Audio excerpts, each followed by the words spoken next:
In the beginning, before Genesis was written, the same stories already existed, not as variations, not as distant echoes, but as detailed narratives pressed into wet clay by scribes whose civilization had already been ancient when Abraham was born. What you're about to hear isn't speculation, it's what the tablets themselves say in their own words, catalogued and translated and sitting in museums where anyone can verify them. The question isn't whether these Sumerian texts exist. They do. The question is what it means that they were describing the creation of humanity, a catastrophic flood, a paradise lost, and divine beings walking the earth more than 1,000 years before the biblical authors put stylus to parchment.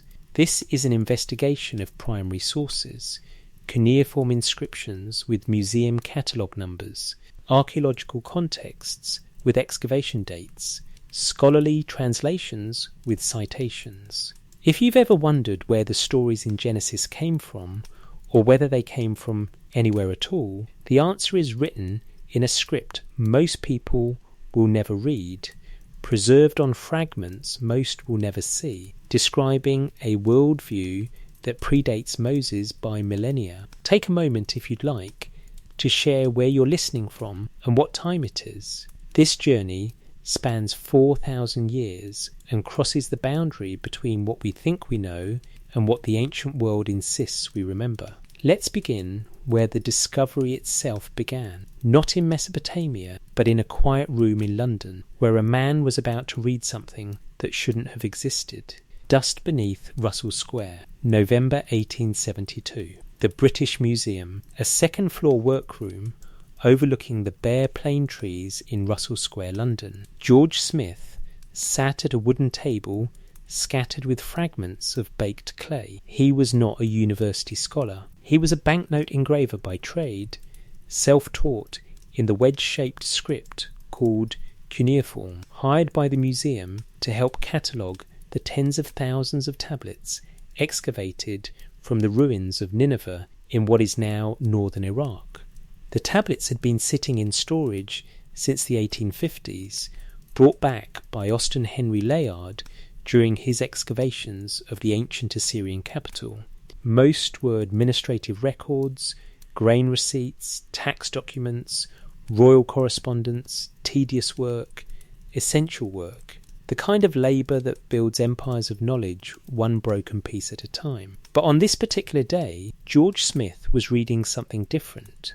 The tablet before him was designated K3375 in the museum's catalogue system. It was a fragment, part of a larger work, baked clay inscribed with cuneiform in the Neo-Assyrian script of the 7th century BC. Smith had been working through tablets from what scholars called the Library of Ashurbanipal, a collection assembled by the Assyrian king who ruled from 668 to 627. This particular fragment was part of Tablet C from a longer epic poem, a story about a hero named Gilgamesh. Smith began translating the lines. A man named Utnapishti was speaking. He described how the gods had decided to destroy humanity with a great flood. One god, E, warned Utnapishti in secret, speaking to him through the reed walls of his house. The warning was indirect, cryptic, but clear enough. Tear down your house, build a boat. Abandon possessions, save life. Put aboard the seed of all living things. Utnapishti obeyed. He built an enormous vessel, sealed it with bitumen, loaded it with his family and animals. Then the storm came. For 6 days and 7 nights, the deluge swept over the earth. When it ended, the boat came to rest on a mountain. Utnapishti sent out a dove. It found no resting place and returned. He sent a swallow. It too returned. Finally, he sent a raven. It did not come back. The waters had receded. George Smith stopped reading. His hands, according to later accounts, began to tremble. He stood abruptly from the table. Then, in a gesture that became famous in the annals of archaeology, he began tearing off his clothes in excitement, pacing the room in a state of profound agitation. He had just read a Babylonian flood story, nearly identical to the account of Noah in the book of Genesis. But this version was written in cuneiform, in a language and script that predated the Hebrew Bible by centuries. It was, as far as anyone in 1872 knew, impossible. Genesis was supposed to be unique, revealed truth, the foundation narrative of Jewish and Christian civilization, and here, pressed into clay in the library of an Assyrian king, was the same story, same flood, same boat, same birds, same mountain, same divine judgment, same survival of one righteous family, told by people who worship gods with names like Enlil and Ea and Ishtar. Smith's discovery electrified the Victorian world. On December 3rd, 1872, he presented his findings to the Society of Biblical Archaeology. The room was packed. The implications were immediate and unsettling. If the flood story existed in Babylonian literature, what did that mean for the Bible's claim to originality? Had the Hebrews borrowed from Mesopotamia, or had both cultures inherited the same ancient memory of an actual event? The questions cut to the heart of religious authority in an age already wrestling with Darwin and geological deep time. The Daily Telegraph newspaper was so captivated by the discovery that they funded an expedition to Nineveh to search for the missing fragments of the Gilgamesh tablet. Smith himself led the expedition in 1873. Remarkably, against all odds, he found the missing piece within days of arriving at the site, a fragment that completed the flood narrative. It was a moment of almost miraculous serendipity, the kind of archaeological drama that seems too perfect to be real, but is documented in Smith's own expedition reports. But here is what matters for our investigation. George Smith had not discovered the oldest flood story. He had discovered a 7th century beast copy of a much older text. The Gilgamesh Epic itself dated back to at least the early 2nd millennium BC, perhaps earlier, and the flood story embedded within it was known to be even older, a narrative borrowed from earlier Sumerian and Akkadian sources that reached back into the 3rd millennium before the Common Era. The tablet designated K3375, now one of the most famous cuneiform fragments in the British Museum's collection, was not the beginning of the story. It was a late echo, a copy of a copy, a tradition so old that by the time the Assyrian scribes were writing it down, it had already been ancient for over 1,000 years. What Smith had found was evidence of a literary and mythological tradition that dwarfed the biblical chronology. The stories in Genesis, creation, flood, paradise, the tower, were not innovations of Hebrew thought. They were part of a much older conversation, one that began in the cities of Sumer in the 4th and 3rd millennia B, in a civilization that invented writing itself to record these very narratives. The question became unavoidable: if Genesis echoes Mesopotamia, then what else did the Mesopotamians know? What other stories were they telling? And if we trace those stories back to their sources, to the earliest clay tablets inscribed in the earliest written language, what will we find waiting there? That search leads to a place older than Babylon, older than Assyria, older than any empire George Smith's contemporaries had ever imagined. It leads to Sumer, to the black-headed people, to the inventors of cities and writing and kingship and law, to the culture that first pressed these stories into clay and fired them so they would survive the collapse of civilizations, the erosion of millennia, and the skepticism of modern minds. The room in Russell Square, overlooking the bare plane trees, was just the beginning. The real discovery was still buried in the sand, waiting to be unearthed by expeditions that would transform our understanding of where human history begins, and what the first civilized people thought they remembered about the time before the flood, when the gods walked the earth and kingship descended from heaven. The cities that time forgot: southern Mesopotamia, the land between the Tigris and Euphrates rivers. Today it is southern Iraq, flat, arid, marked by salt flats and the scars of modern conflict. 4,000 years ago, it was the most advanced place on earth. The Sumerians called it Ki-Engir, the land of the civilized lords. They did not call themselves Sumerians. That name comes from the Akkadian word Shumer, used by the Semitic peoples who later came to dominate the region. The Sumerians called themselves the Sag-Gig-Gar, the black-headed people, a term whose precise meaning remains uncertain, but which distinguished them from their neighbours. What is certain is that by 3500 BC, they had built something unprecedented in human history: cities. not villages, not tribal encampments, but urban centres with populations in the tens of thousands, organised under centralised authorities, supported by irrigation agriculture, defended by walls, and administered through a revolutionary technology, writing. The great Sumerian cities rose along the branches and canals of the twin rivers. Eridu, the southernmost, legendary in Sumerian tradition as the first city ever built, where kingship first descended from heaven. With its massive ziggurat dedicated to the moon god Nana, its royal tombs filled with golden treasures and evidence of ritual sacrifice. Uruk, possibly the largest city in the world, around 3000 BC, home to the legendary king Gilgamesh, its walls supposedly built by the hero himself. Lagash, Umma and Girsu, locked in perpetual border conflicts over irrigation rights and territorial boundaries. Nippur, the religious centre of Sumer, home to the temple of Enlil, chief of the gods, a city that held no political power but commanded spiritual authority over all the others. And there were others: Kish, Shuruppak, Sippar, Larak, Larsa. Each city was an independent state, a city-state ruled by a Lugal great Khan or an Ensi. They fought each other, they formed alliances. They rose and fell in cycles of conquest and collapse. But they shared a common language, a common script, a common pantheon of gods, and a common cultural memory, a set of stories about the origin of the world, the creation of humanity, the early kings who ruled for impossible lengths of time, and a great flood that divided history into two epochs, the time before the waters came and the time after. This entire civilization was unknown to the modern world until the mid-19th century. The ancient Greeks had heard of Babylon. The Bible mentioned Babylon and Nineveh, but Sumer, the Sumerians, no classical author mentioned them, no biblical text named them. They had vanished so completely from historical memory that when archaeologists began excavating their cities in the 1800s, no one knew what they had found.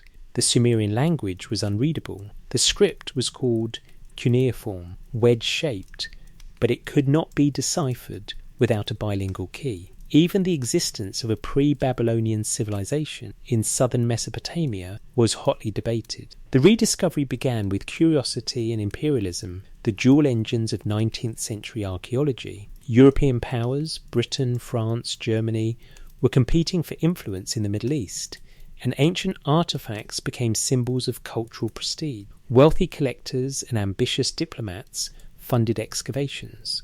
The first significant finds came from Assyrian sites in the north: Nineveh, Nimrud, Khorsabad, massive stone reliefs, winged bulls with human heads, royal inscriptions in Akkadian cuneiform that could be partially read using knowledge of related Semitic languages. These were the ruins that yielded the tablets George Smith would later translate. But there were older ruins further south. The Tells, artificial mounds created by millennia of mud brick architecture collapsing and being rebuilt, rose above the flat plains of lower Mesopotamia like geological anomalies. Local Arabs knew they were ancient. Some mounds were mined for bricks. Some were avoided as haunted or cursed. A few were known by names that echoed their Sumerian past: Tel al-Muqayyar, the mound of pitch, which was ancient Ur; Tel Abu Sharain, which was Eridu. Excavations at these southern sites began in earnest in the 1850s. British and French teams dug into Uruk, Lagash and Nippur. They found older architecture, older pottery, and tablets written in a script that looked like cuneiform but contained words that made no sense in Akkadian. The grammar was wrong. The vocabulary was foreign. It was as if the diggers had uncovered the ruins of a civilization that predated Babylon the way Babylon predated Rome. The breakthrough came through painstaking linguistic analysis. Scholars notice that some Akkadian tablets included glosses, translations or explanations of older words in this unknown language. Gradually, through comparison and educated guesswork, the structure of Sumerian began to emerge. It was not a Semitic language. It was not Indo-European. It was a language isolate, unrelated to any known linguistic family, agglutinative in structure, building complex meanings through chains of prefixes and suffixes attached to root words. It was maddeningly difficult to learn. But by the early 20th century, Sumerologists like Arno Pobel, Samuel Noah Kramer, and Thorkild Jacobson had developed the tools to read the tablets, and what they read changed everything. The tablets from Nippur, thousands of them, excavated by the University of Pennsylvania between 1889 and 1900, contained the oldest literature known to humanity: epic poems, hymns to gods, lamentations for destroyed cities, legal codes, mathematical treatises, astronomical observations, medical prescriptions, proverbs, school exercises copied by student scribes learning to write, and crucially, for our purposes, myths, stories about the gods, about creation, about the flood, about the time before history began. One of those tablets, excavated from Nippur and now held in the University of Pennsylvania Museum, is catalogued as CBS 10673. It is a fragment, baked clay, roughly 13 centimetres long and 10 centimetres wide, inscribed on both sides with 6 columns of Sumerian text. Dating to approximately 1650 BC, it is a copy of a much older composition. Only about 1/3 of the original text survives. The columns are damaged, the lines broken, entire passages missing, but what remains is extraordinary. This tablet contains the oldest known account of a great flood that destroyed humanity, older than Gilgamesh, older than Atrahasis, older than Genesis. It is called, by modern scholars, the Eridu Genesis, named after the city of Eridu, which figures prominently in the narrative. The story it tells is fragmentary, but its themes are unmistakable: the creation of humans, the founding of cities, the anger of the gods, a king warned of coming destruction, a flood that lasts 7 days, a boat that saves a remnant, and the granting of eternal life to the survivor. When Arno Pobel published the first translation of CBS 10673 in 1914, the implications were immediately clear. This was not a variation on the biblical flood. This was the source, or at least a version so old that it stood closer to the source than anything preserved in Hebrew scripture. Genesis, written at the earliest around 1000 BC, and more likely during or after the Babylonian exile in the 6th century BC, was separated from the Sumerian original by over a millennium. The Sumerians were not echoing the Bible was echoing, but CBS 1673 was only one tablet. The excavations at Nippur, Uruk and other sites yielded thousands more. And as scholars began reading them, a coherent picture emerged, not just of isolated myths, but of an entire cosmology, an entire understanding of the relationship between gods and humans, heaven and earth, chaos and order. The Sumerians had developed a complex mythology that explained the origin of the world, the creation of humanity as a labouring class to serve the gods, the establishment of kingship as a divine gift, the regulation of society through divinely ordained laws, and the periodic destruction and renewal of civilization through catastrophe. This mythology was not static. It evolved over centuries. It was adapted by the Akkadians, Babylonians, and Assyrians who succeeded the Sumerians. But its core motifs remained stable across millennia: a pantheon of gods with human emotions and conflicts, a primordial division between heaven and earth, the fashioning of humans from clay, a paradise where suffering did not exist, a flood sent to annihilate mankind, a single family saved by divine intervention, and the post-diluvian re-establishment of civilization. These are the same motifs that appear in Genesis, not metaphorically, not symbolically, the same motifs, the same narrative structures, often the same plot, points in the same sequence. The correspondence is so detailed and so specific that mainstream scholarship long ago accepted the connection as historical fact. The question is no longer whether Genesis drew from Mesopotamian traditions. The question is what we make of that fact. Were the biblical authors consciously adapting older stories, rewriting them to serve a monotheistic theology? Were they preserving oral traditions that had been passed down through generations, traditions that ultimately trace back to Sumerian origins? Or is there a third possibility, that both Genesis and the Sumerian texts are independent witnesses to actual events, filtered through different cultural lenses, but describing the same primordial history? To answer that question, we need to understand how these texts were preserved and transmitted. We need to see the tablets themselves, understand the archaeological contexts in which they were found, and examine the scholarly process by which their contents were decoded. Because these are not theoretical documents. They are physical objects, catalogued in museums, available for study, translated by linguists who dedicated their careers to mastering a dead language, written in a script that had been forgotten for 2,000 years. The cities of Sumer are ruins now. The tales rise silently above the desert. The canals are filled with sand. The temples have collapsed into mounds of mud bricks, slowly dissolving back into the earth.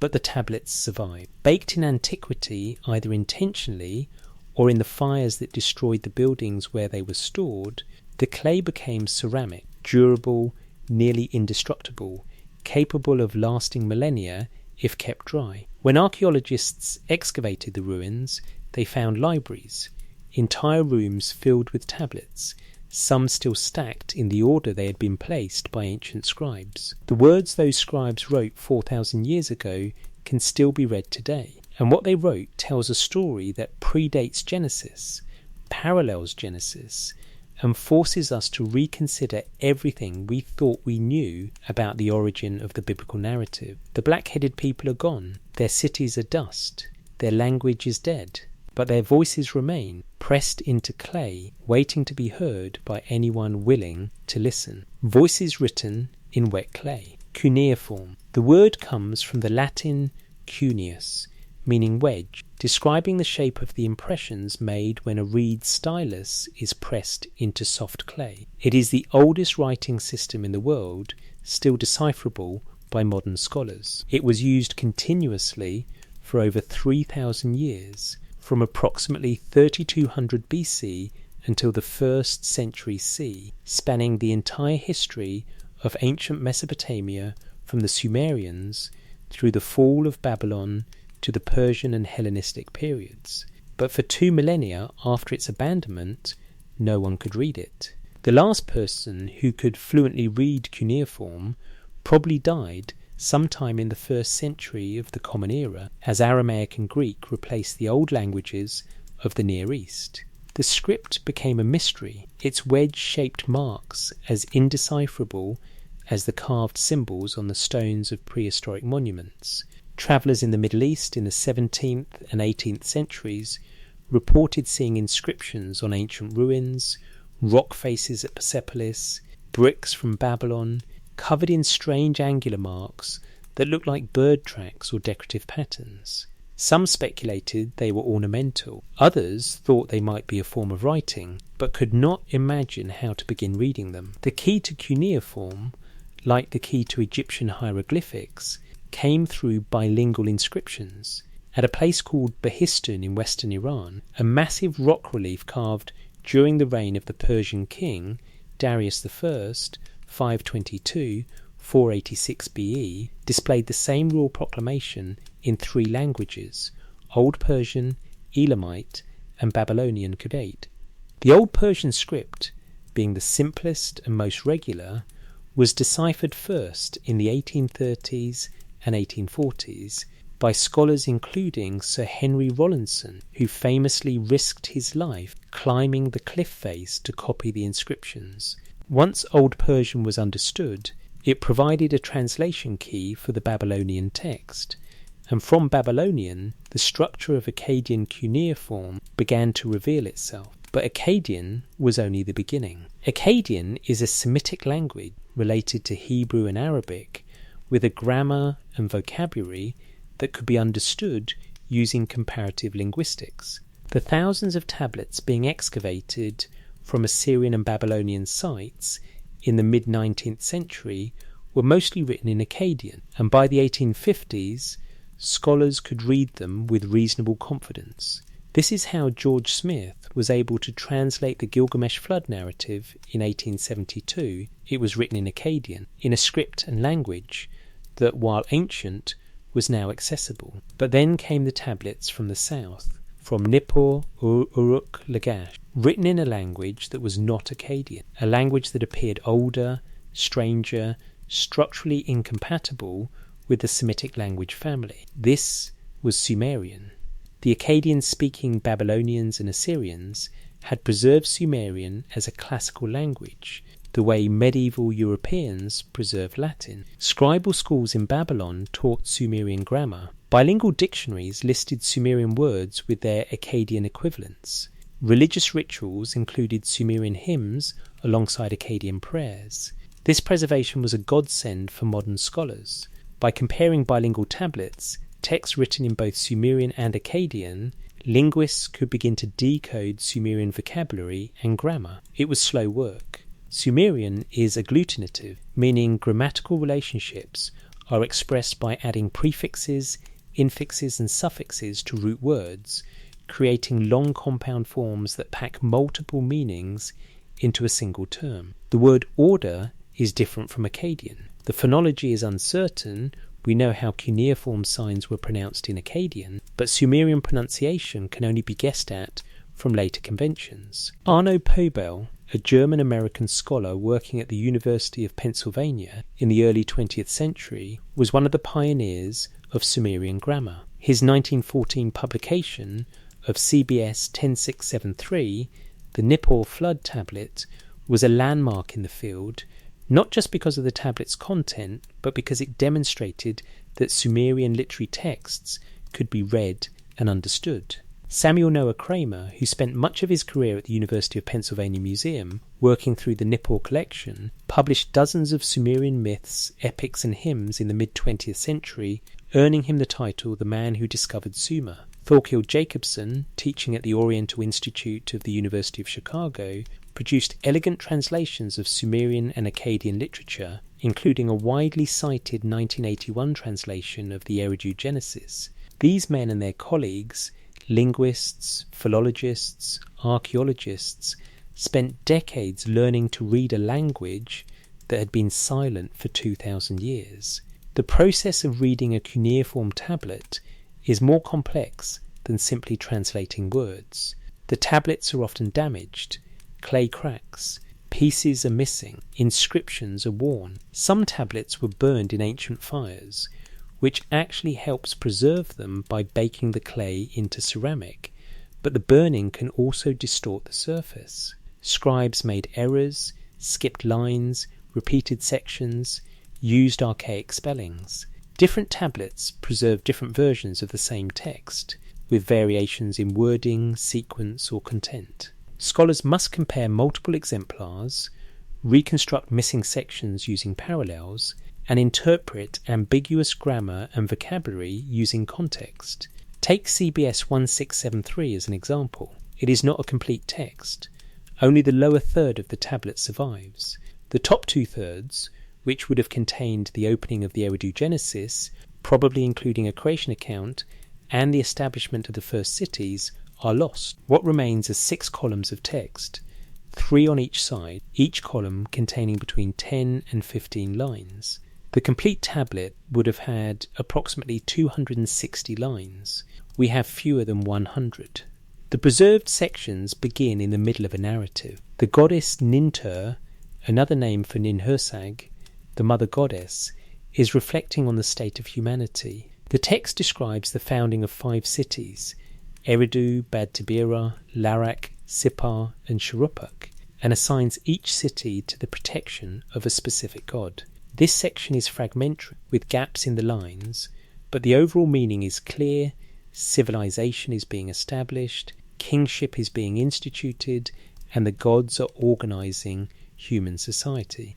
Then comes a large break in the text. When the narrative resumes, the god Enki is speaking to Ziusudra, the king of Shuruppak. Enki warns Ziusudra of a coming flood. The warning is indirect. Enki speaks to a wall, and Ziusudra, standing on the other side, overhears. This is a narrative device, a way for Enki to circumvent a divine decree without technically disobeying the command not to warn humanity. Ziusudra is described as humble and obedient, and he listens carefully to Enki's instructions.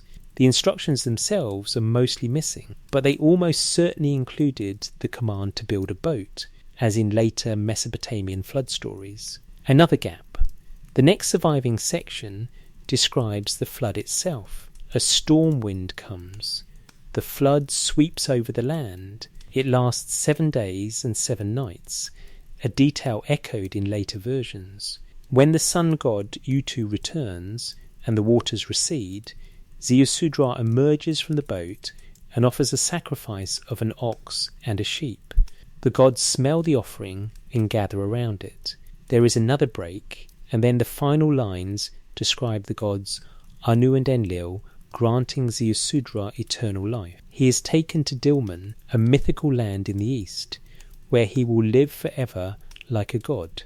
This is the story as it survives on CBS 1673. Fragmentary, incomplete, but recognisable. It is the prototype for the flood story in the Epic of Atrahasis, the flood story in the Epic of Gilgamesh, and ultimately the flood story in Genesis. The name of the hero changes: Ziusudra in Sumerian, Atrahasis in Old Babylonian, Utnapishti in Akkadian, but the structure is the same. Divine decision to destroy humanity, one righteous man warned, a boat built, a flood sent, a remnant saved, a sacrifice offered, a new covenant established. The scholarly process of reconstructing this narrative took decades. Pable's 1914 publication was only the beginning. Other fragments of the Eridu Genesis were found in later excavations and identified as belonging to the same composition. Parallel versions were discovered, including a fragment now catalogued as CBM 13532, which some researchers date to as early as 2200 BC, making it possibly the oldest written flood account in existence. Jacobson's 1981 translation incorporated all known fragments and provided extensive commentary on the text's mythological and theological implications.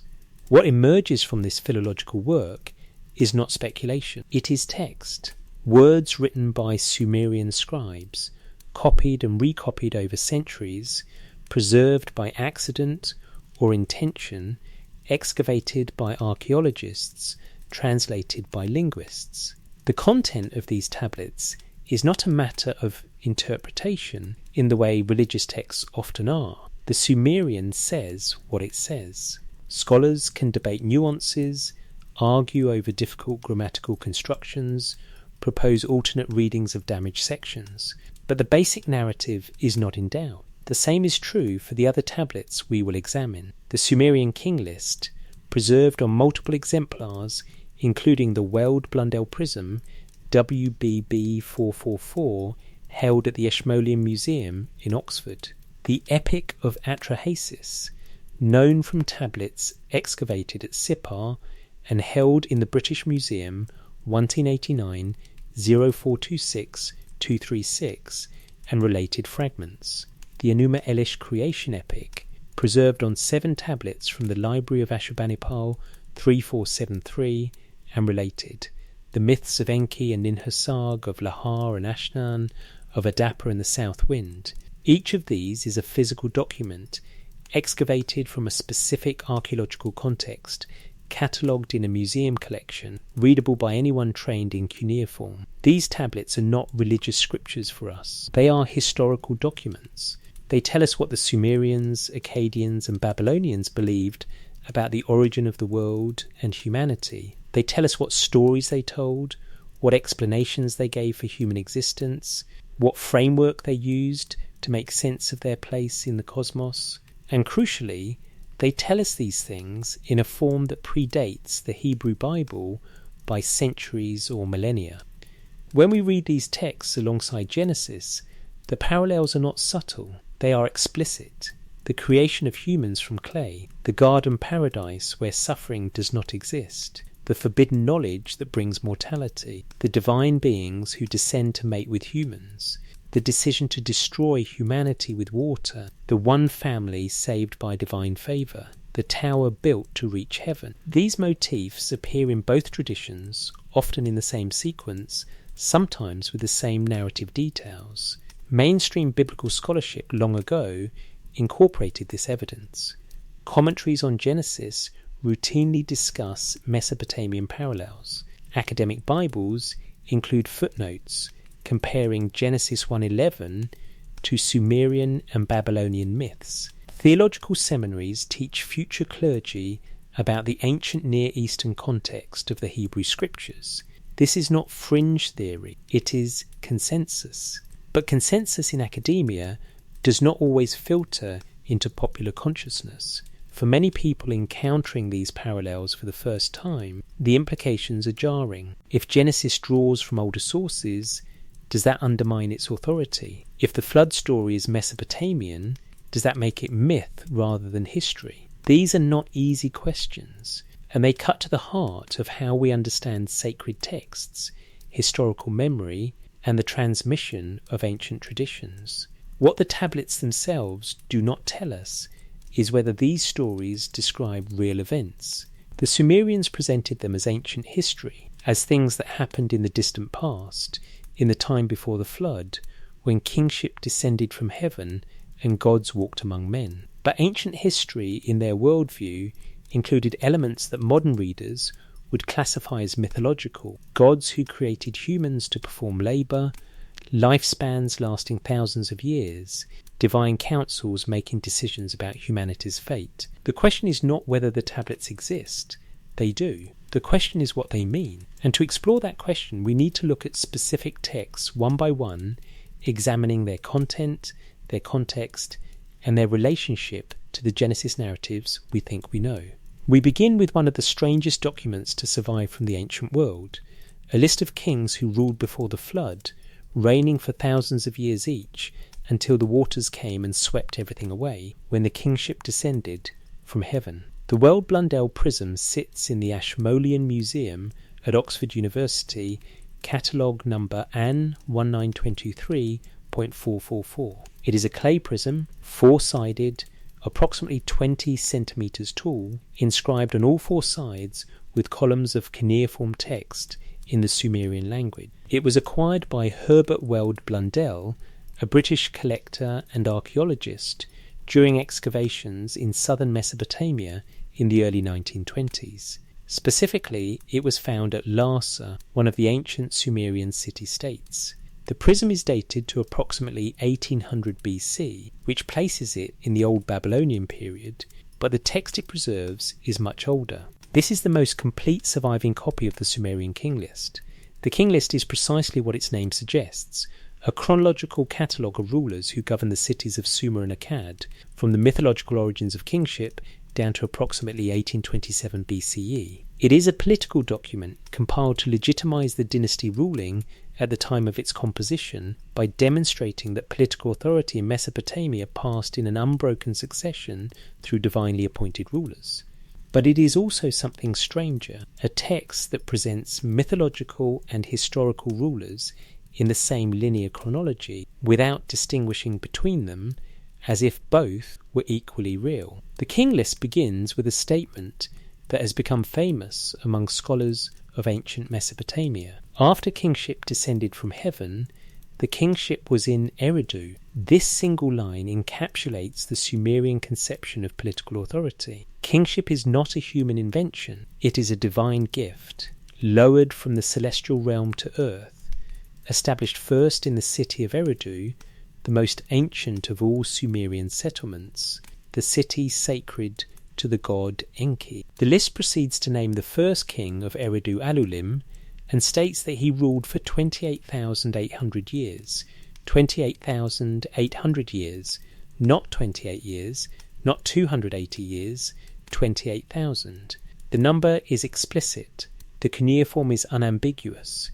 Alulim, according to the king list, reigned for 28,800 years. His successor, Alulgar, ruled for 36,000 years. The list continues in this fashion, naming 8 kings who reigned before a catastrophic event described simply as the flood. These 8 antediluvian kings ruled in 5 different cities: Eridu, Bad Tabira, Larak, Sippar, and Shuruppak. The reigns vary in length, ranging from 28,800 years down to 18,600 years. The total span of antediluvian kingship, according to the king list, is 241,200 years. Then comes the line that divides history. The flood swept over. After the flood had swept over and kingship had descended from heaven, the kingship was in Kish. After this point, the reigns become progressively shorter. The first king after the flood, Gau or Shur, ruled Kish for 1,200 years, still impossibly long, but an order of magnitude shorter than the pre-flood rulers. His successors' reigns continue to decrease, 960 years, 840 years, 720 years. By the time the list reaches the 3rd millennium BC, the reigns are measured in decades, approaching the range of plausible human lifespans. By the mid-3rd millennium, the kings listed include historical figures whose reigns can be verified archaeologically and whose monuments and inscriptions survive. The later sections of the king list transition from myth to history without acknowledging the transition. This document poses an immediate problem. How are we to read it? As history? As mythology? As propaganda? The reigns of 28,800 years are obviously not literal. No human being lives that long. No dynasty rules for 250,000 years. Scholarly consensus treats the antediluvian section as mythological, stories about primordial kings who represent eras rather than individuals, numbers that carry symbolic or numerological significance rather than chronological precision. But here is what cannot be dismissed. The structure of the Sumerian king list is paralleled in the book of Genesis. Genesis 5 lists the descendants of Adam down to Noah, 10 generations, each with a recorded lifespan. Adam lived 930 years, Seth lived 912 years, Enosh lived 905 years. The lifespans vary, but all are measured in centuries. The longest lived is Methuselah at 969 years. The pattern continues through 10 generations until Noah, who is 600 years old when the flood comes. After the flood, Genesis 11 lists the descendants of Noah's son Shem down to Abraham. These post-Diluvian generations have progressively shorter lifespans. Shem lives 600 years, Arpachshad 438 years, Shelah 433 years, and so on, declining until Abraham's father Terah, who lives 205 years, still extraordinary, but approaching the upper range of poetic exaggeration rather than cosmic absurdity. The parallel structure is undeniable. Both texts present a list of antediluvian figures with impossibly long lifespans, interrupted by a catastrophic flood, followed by post-flood figures whose lifespans progressively shorten toward more realistic ranges. Both texts treat the flood as a dividing point in history, a moment after which the rules governing human existence fundamentally changed. Both texts present this chronology without irony, as if recording factual history. There are differences. The Sumerian king list names 8 antediluvian kings. Genesis names 10 antediluvian patriarchs. The Sumerian reigns are measured in tens of thousands of years. The Genesis lifespans are measured in hundreds of years. The Sumerian kings ruled cities. The Genesis patriarchs were tribal ancestors.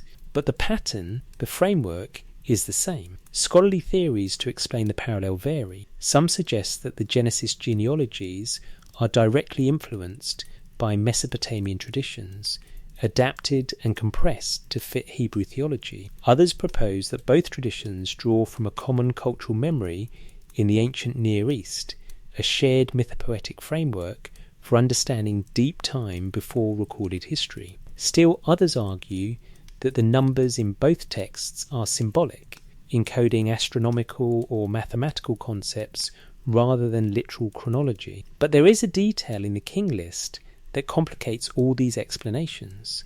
The 8 antediluvian kings in the Sumerian tradition are not mythological abstractions.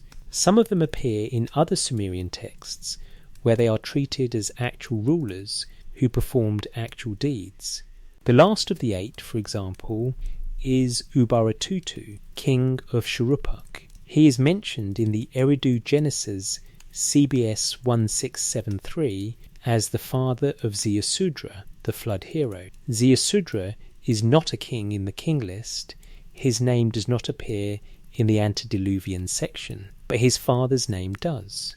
And in the Epic of Gilgamesh, the flood hero Uti-Napishti, the Akkadian equivalent of Ziusudra, is explicitly identified as the son of Ubaratutu. In other words, the flood survivor is descended from the last antediluvian king, just as Noah is descended from the last antediluvian patriarch, Lamech, son of Methuselah. This is not vague thematic similarity. This is structural congruence at the level of genealogy and narrative sequence. The mainstream explanation is straightforward.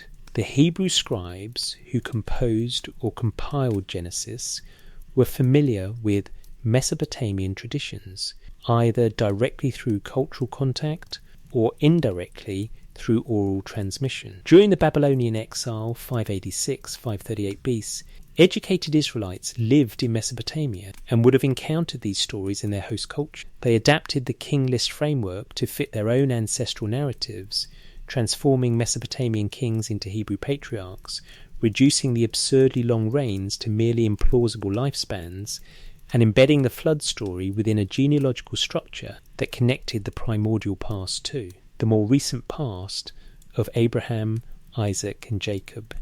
This explanation is plausible, it is accepted by most scholars, but it leaves questions unanswered. If the goal was simply to borrow a literary framework, why preserve the specific detail of impossibly long lifespans?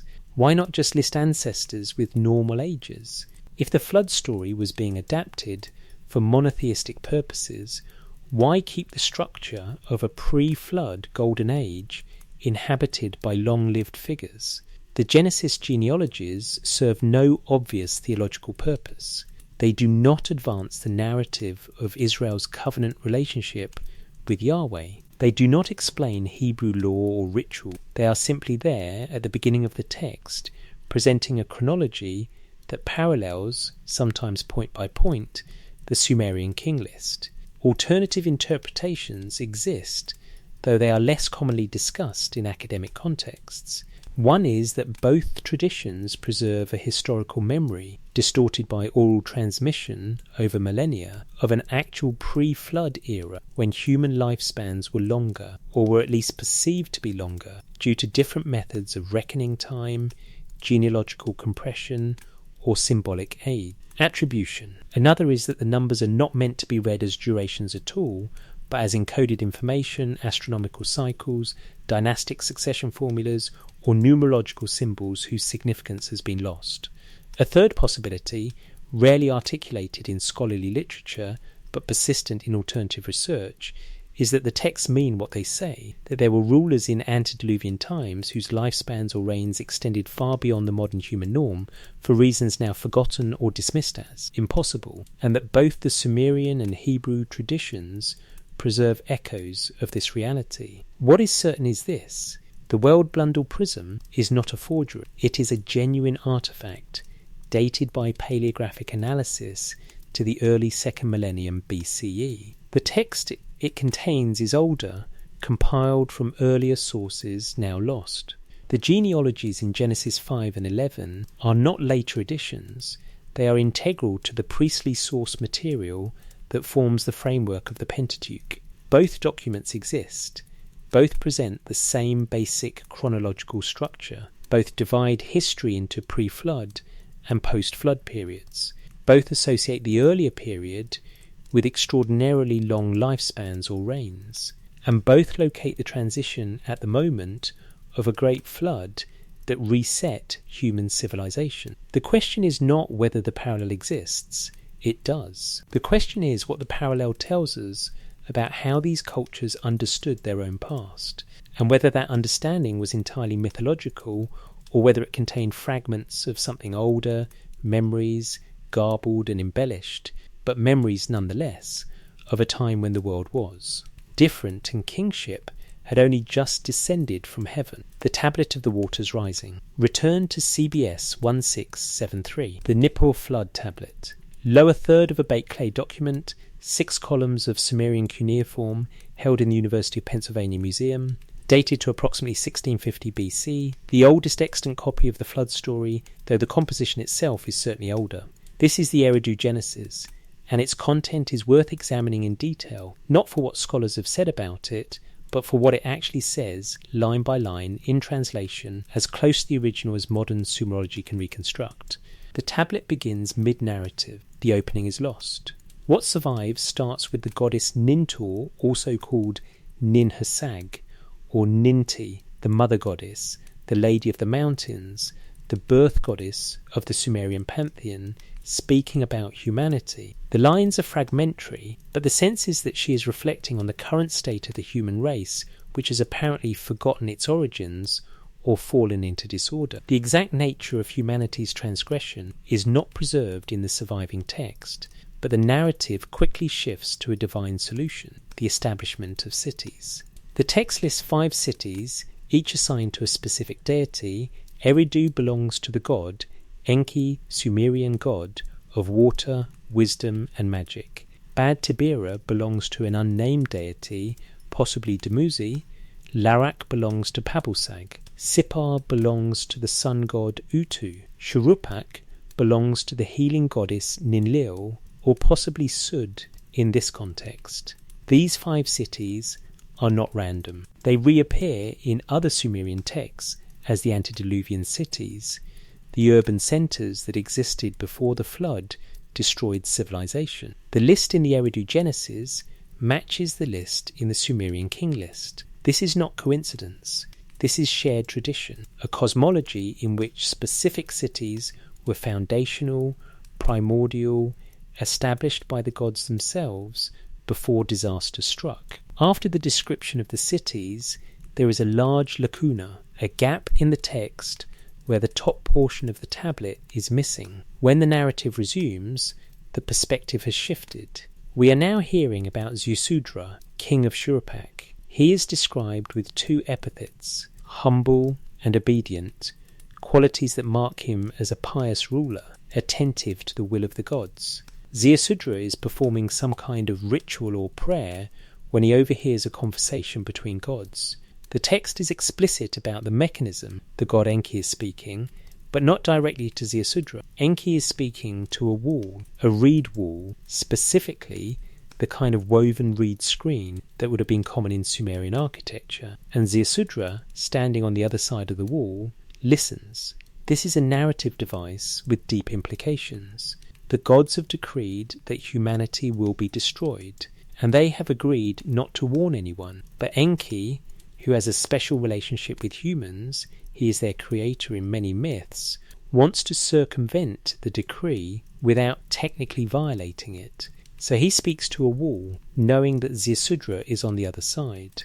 The message is indirect, but unmistakable. A flood is coming, and Ziusudra must prepare. What follows is another lacuna. The instructions Enki gives, how to build the boat, what materials to use, what dimensions to follow, whom to bring aboard, are not preserved in the surviving portion of CBS and I-673. We can infer from later flood stories, Atrahasis, Gilgamesh, what those instructions likely contained, but the Eridu Genesis itself does not record them. This is one of the frustrations of working with fragmentary texts.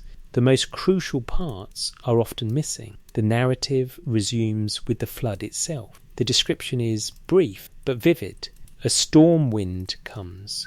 The Sumerian term is U-Olglel, which can be translated as evil storm or destroying storm. The flood sweeps over the land. The text does not specify the cause, no rain, no fountains of the deep, just water overwhelming everything. The duration is precise, 7 days and 7 nights. This number recurs in every Mesopotamian flood story. 7 is a sacred number in Sumerian cosmology associated with completeness and cosmic cycles. When the 7 days pass, the sun god Utu appears. His return marks the end of the storm, the restoration of order. Light breaks through the clouds, and Ziusudra knows the waters have begun to recede. What happens next is one of the most significant moments in the text. Ziusudra opens a window in the boat. The Sumerian word is dul, an opening for light and air. Sunlight streams in. He prostrates himself before Utu, the god who represents the return of life and order. Then he offers a sacrifice. The text specifies the animals, an ox and a sheep. These are not arbitrary. Oxen and sheep were the primary domesticated animals of Sumerian agriculture, representing wealth, sustenance, and the capacity to rebuild. By offering them, Ziusudra is simultaneously expressing gratitude for survival and dedicating resources to the gods, signalling that civilization will be re-established under divine patronage. There is another break here, but the remaining lines preserve the resolution. The gods Anskui god, supreme authority, and Enlil god, executive Phao, arrive. In later flood stories, Enlil is angry when he discovers survivors. He wanted total annihilation. But in the Eridu Genesis, if Enlil's anger is present, it is not recorded. Instead, the text moves directly to the reward. Anan Enlil grants Ziusudra breath eternal, immortality. They give him life like a god, and they transport him to Dilmun, a mythological land described in other Sumerian texts as a paradise in the east, a place where the sun rises, where there is no disease, no aging, no death. Ziusudra will live there forever, removed from the mortal world, elevated to a status beyond human, but not quite divine. This ending is crucial. In the Mesopotamian tradition, the flood hero does not simply survive. He is transformed. He becomes immortal. This is not a metaphor. The text is explicit.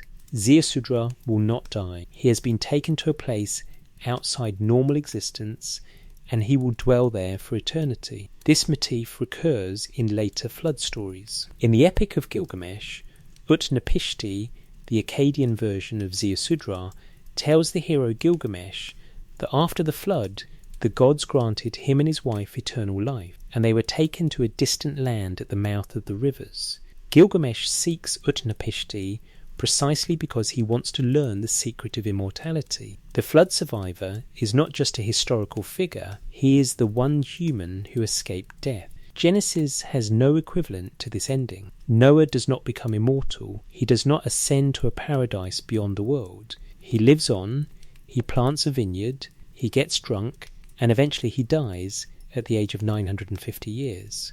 The Genesis flood ends with a covenant.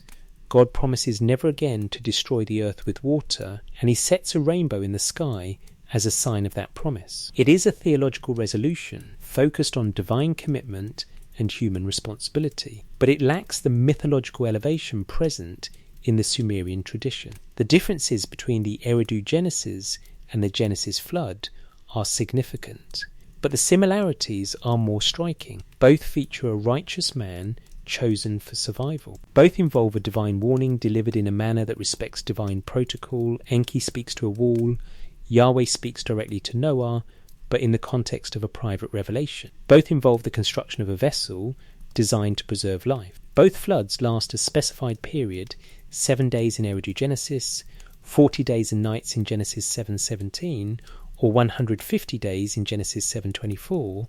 Textual variants suggest multiple traditions merged. Both survivors emerge and offer sacrifice. Both gods, or God, respond favourably to the sacrifice. Both narratives conclude with a new dispensation, a reordering of the world after catastrophe. The most parsimonious explanation, according to mainstream scholarship, is literary dependence. The biblical authors adapted the Mesopotamian flood tradition, monotheising it, removing the polytheistic elements, and embedding it within the genealogical and covenantal framework of Hebrew theology. This view is supported by chronology. The Eridu Genesis dates to at least 1650 BC, possibly earlier in oral form. The Genesis flood narrative was written no earlier than 1000 BC, more likely during or after the Babylonian exile 586, 538 BC. The Mesopotamian version is older by centuries or millennia, but literary dependence does not explain everything. Why preserve the 7-day motif if Genesis shifts to 40 days elsewhere in the narrative? Why include the detail of the sacrifice and divine response if the theological point is covenant rather than appeasement? And most puzzling, why do both traditions, Sumerian and Hebrew, treat the flood as a historical event dividing cosmic epochs rather than as a parable or metaphorical judgment? There is a tension in how these texts present themselves. They are mythological in content, gods making decisions, impossible lifespans, global catastrophes, but historical in form. The Sumerian king list does not say in the time of legends there was a flood. It says the flood swept over, as if reporting an actual occurrence. Genesis does not frame the flood as a teaching story. It situates it within a genealogy connecting Adam to Abraham, treating it as part of the linear progression of human history. Both traditions insist on the reality of what they describe, even when what they describe strains credulity. This raises a question that scholarship often sidesteps. What if they believed it because there was something to believe? Not a global flood covering every mountain geological evidence contradicts that, but a catastrophic regional flood in southern Mesopotamia, devastating enough to wipe out entire cities, traumatic enough to become the defining event of cultural memory, preserved in oral tradition for centuries, before being written down and eventually mythologized into a cosmic reset. Archaeological evidence from Shuruppak and other sites shows flood deposits from the 4th and 3rd millennia BC, localized inundations that could have destroyed settlements and killed populations. None of these correspond to a single worldwide flood, but they do suggest that catastrophic flooding was a recurring reality in Mesopotamia, and one particularly severe flood could have become the archetypal disaster, the event against which all subsequent calamities were measured. Or perhaps the tradition is older still. Some researchers propose that the flood story preserves a memory of the end of the last ice age, when glacial melting raised sea levels worldwide and inundated coastal plains. The Persian Gulf, into which the Tigris and Euphrates flow, was dry land during the glacial maximum and flooded as sea levels rose. If early human populations inhabited that region before the flooding, the loss of their homeland would have been catastrophic, a slow-motion apocalypse spanning centuries, but from the perspective of oral tradition, compressible into a single mythic event. This is speculative, but it offers a naturalistic framework for how a flood tradition could have originated deep in prehistory and been transmitted through generations until it was finally written down by the Sumerians. What is not speculative is the text itself. CBS 10673 exists. It can be seen, photographed, read. The Sumerian says what it says.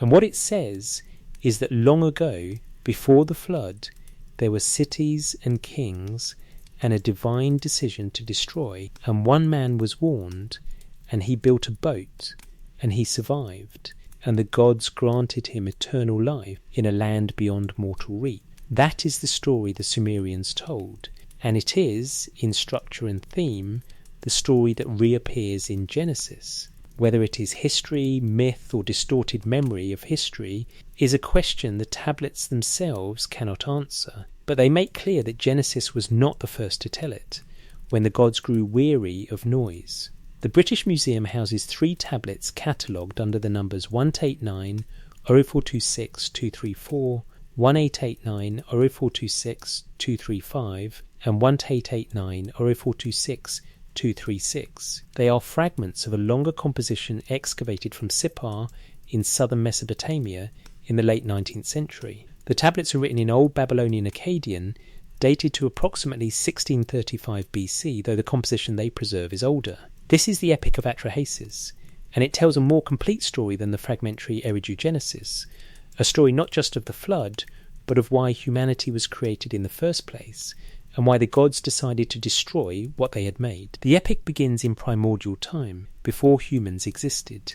The gods are divided into two classes, the Anunnaki, the great gods, and the Igigi, the lesser gods who perform labour. The Igigi dig canals, maintain irrigation systems, carry out the exhausting physical work required to maintain cosmic order. For 40 years they labour. Then, in the text's own words, they rebel. They burn their tools. They march to the house of Enlil, the chief executive god, and they refuse to work anymore. The complaint is explicit. The labour is too hard, the burden too great. They want relief. Enlil is furious. He considers destroying the rebels. But Ea, the Akkadian name for Enki, proposes a solution: create a new workforce. Fashion beings specifically designed to bear the labour that has become unbearable for the gods. These beings will be called Orlum, humanity. The method of creation is described in disturbing detail. The gods slaughter one of the rebelling Igigi, a god named Wiila. They mix his blood with clay. From this mixture, the mother goddess Nintu fashions 14 humans, 7 male, 7 female. The explicit purpose is stated: these humans will carry the burden of the gods. They will dig the canals, work the fields, perform the rituals, provide the offerings that sustain the divine order. Humanity is created as a labouring class, a slave race designed to free the gods from physical toil. This is not the Genesis creation. Genesis presents humanity as the pinnacle of creation, made in the image of God, given dominion over the earth, blessed and commissioned to be fruitful and multiply. The Atrahasis creation is purely utilitarian. Humans exist to serve. They are animated clay mixed with divine blood, enough divinity to give them consciousness and capability, but not enough to elevate them beyond their function. The epic continues. Humans multiply. They spread across the land. They fulfill their purpose, maintaining the canals and temples, providing the gods with offerings. But then a problem emerges. There are too many humans. Their numbers grow exponentially, and they are loud. The text uses the Akkadian word rigmu, noise, clamour, uproar. The cities are filled with human voices, and the sound rises to heaven. Enlil cannot sleep. The noise disturbs his rest. He complains to the divine council. Humanity has become intolerable. Enlil's first solution is plague. He sends disease to reduce the population. But Ea instructs Atrahasis, whose name means exceedingly wise, to cease offerings to all gods except Namtar, the plague god. The concentrated worship appeases Namtar, and he withdraws the disease. Humanity recovers and multiplies again. The noise returns. Enlil tries drought. He withholds rain, causing famine. Again, Ea instructs Atrahasis to focus worship on the rain god. The drought ends. Humanity survives and proliferates. The noise intensifies. Finally, Enlil decrees total annihilation. He will send a flood to destroy every human being. He binds the divine council with an oath.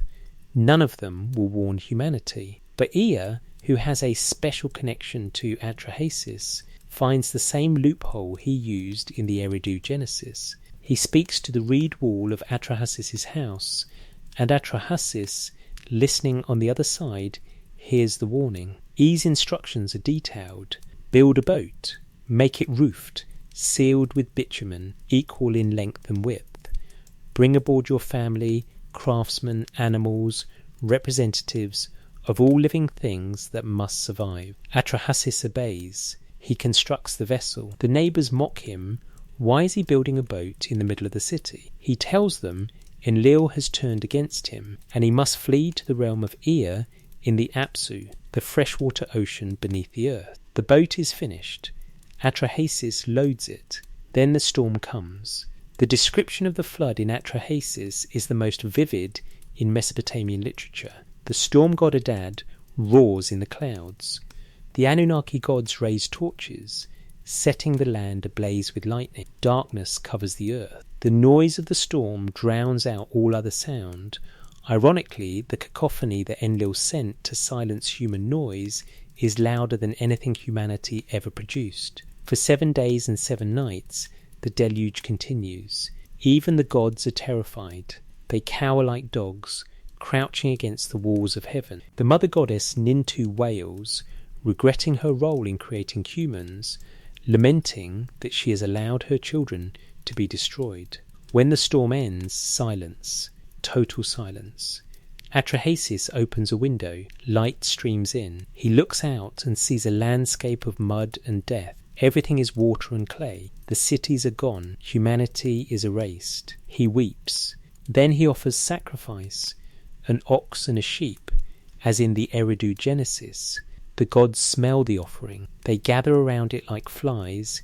In the text's unforgettable simile, they are starving. Without humans to provide offerings, the gods have gone hungry. They realize they need humanity. The mother goddess arrives and declares she will never forget this disaster. She creates a necklace of lapis lazuli beads, flies in the text, perhaps because of their iridescent blue colour, and swears by it that she will remember the flood whenever she sees it. This is the prototype for the Rainbow Covenant in Genesis, but here it is not God promising humans he will not destroy again. It is a goddess swearing to herself that she will not allow such destruction in the future. Enlil arrives. He is enraged to see survivors. Who has transgressed the oath? Who warned humanity? E steps forward. He admits his role, but he defends it. Was it right to destroy all humans because they were noisy? Could the problem not have been solved another way?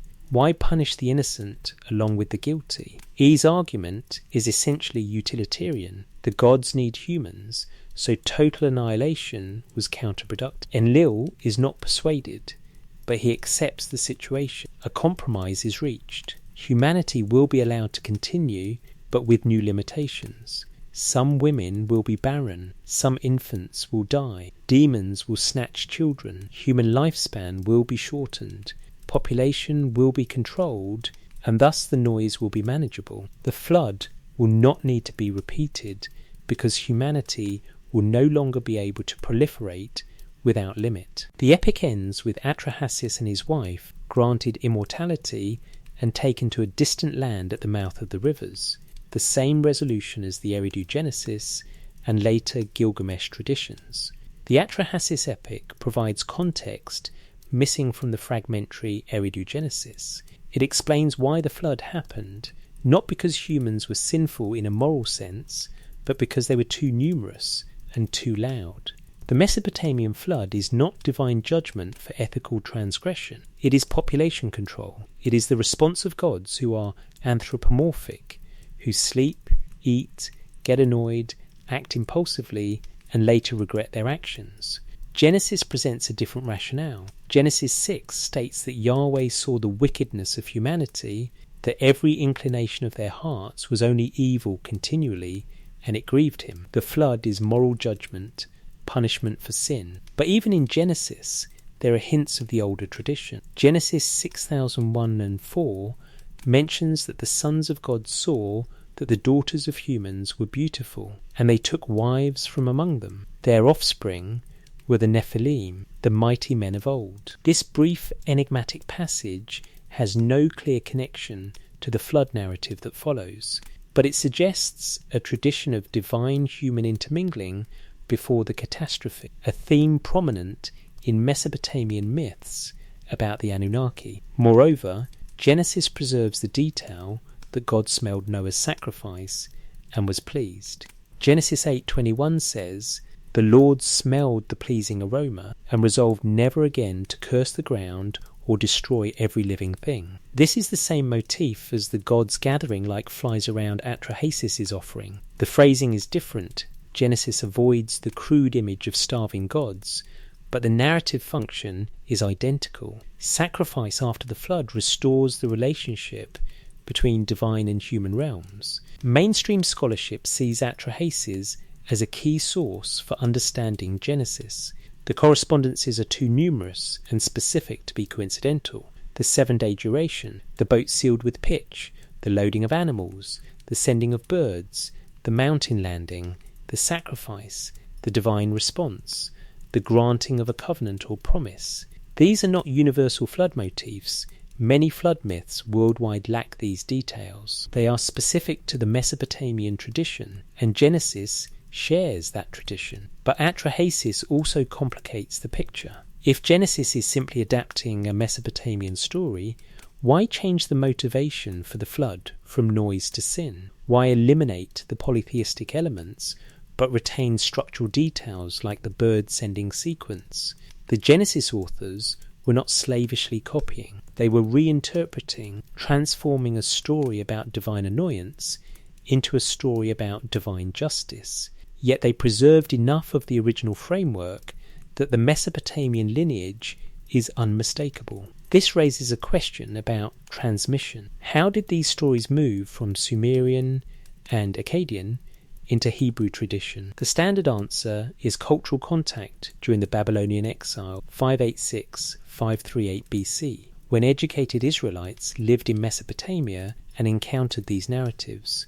But the exile is a millennium and a half after the Atrahasis Epic was written. Could oral traditions have been transmitted earlier? Abraham, in Genesis tradition, came from Ur of the Chaldees, a Sumerian city. If there is any historical kernel to the Abrahamic migration narrative, then Mesopotamian stories could have entered Hebrew tradition much earlier, carried by migrants who left the south and settled in Canaan, bringing their cultural memory with them. Or perhaps the stories were never foreign. Perhaps the entire ancient Near East shared these narratives, and Genesis is the Hebrew version of a common mythological heritage that Sumerians, Akkadians, Babylonians, Assyrians and Israelites all inherited from an earlier, now lost tradition. The flood story could be older than Sumer itself, passed down through oral tradition from the deep prehistory when these peoples were not yet distinct, when they shared a common language and a common memory of a time when water covered the earth and only one family survived. What the tablets tell us,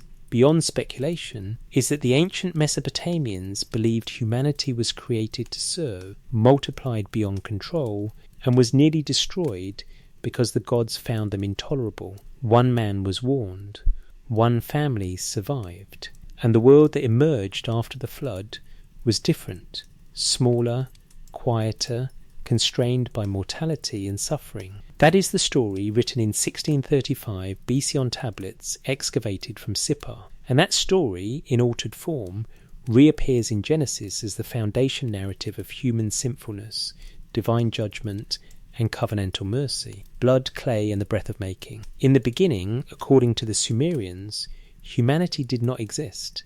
There were gods, many gods, organised in hierarchies assigned to different aspects of cosmic order.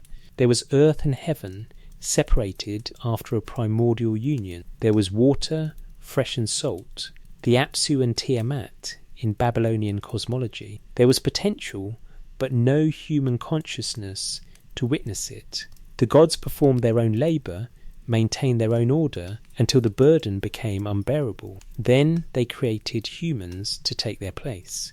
The creation of humanity appears in multiple Sumerian and Akkadian texts, each with variations, but all sharing a core motif. Humans are fashioned from clay, mixed with something divine. The Atrahasis Epic, as we have seen, describes humans made from clay and the blood of a slaughtered god.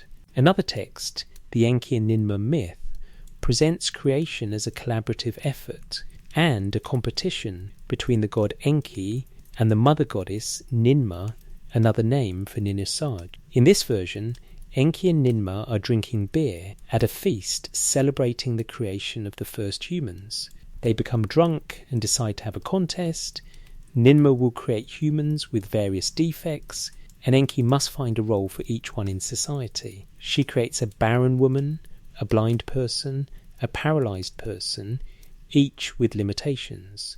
Enki assigns them appropriate positions. The barren woman becomes a weaver, the blind person a musician, and so on. Then Enki creates a being so defective that Ninmah cannot find a use for it, a human incapable of eating, speaking, or standing. Ninmah curses Enki for creating something so broken. The text ends ambiguously, with neither god fully victorious, but the underlying premise is clear. Humans are made, not born from the earth naturally. They are artifacts, products of divine craftsmanship. The material of creation is always clay. The Sumerian word is yu in Akkadian, im in Sumerian, earth, mud, the wet clay of the riverbanks that Mesopotamian potters used to make vessels.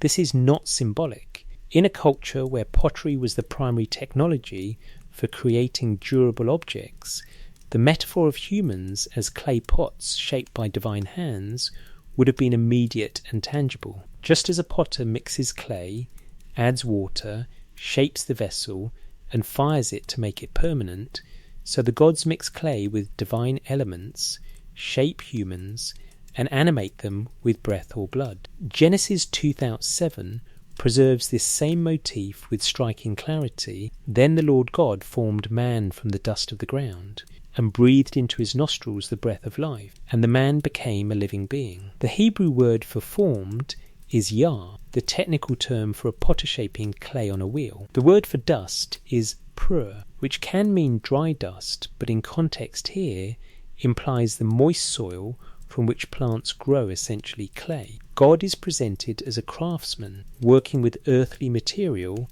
animating it with divine breath. The result is nepei, a living being, human life as the union of earth and spirit. The parallel is explicit. Both traditions present humanity as made from earth and given life through divine intervention. The difference lies in the nature of that intervention. In Mesopotamian accounts, the divine element is blood, the physical substance of a god mixed into the clay, giving humans a material share in divinity. In Genesis, the divine element is breath, nem, the immaterial essence, the spirit that animates but does not mingle materially with flesh. This distinction reflects the theological difference between polytheism, where gods have bodies and substances, and Hebrew monotheism, where God is spirit, transcendent, not composed of matter. But the act of creation is the same. And there is another detail, often overlooked, that deepens the connection. In some Mesopotamian accounts, the first human is named Adapa. In others, the generic term for humanity is Lulu in Sumerian, meaning man or human. But in Akkadian texts influenced by Sumerian tradition, the term Olam is sometimes connected etymologically to Adamu, which means earth or soil, the same root that gives us the biblical name Adam. The name Adam in Hebrew is explicitly connected to the word for ground. Genesis 2:7 makes this connection explicit. The man Adam is formed from the ground.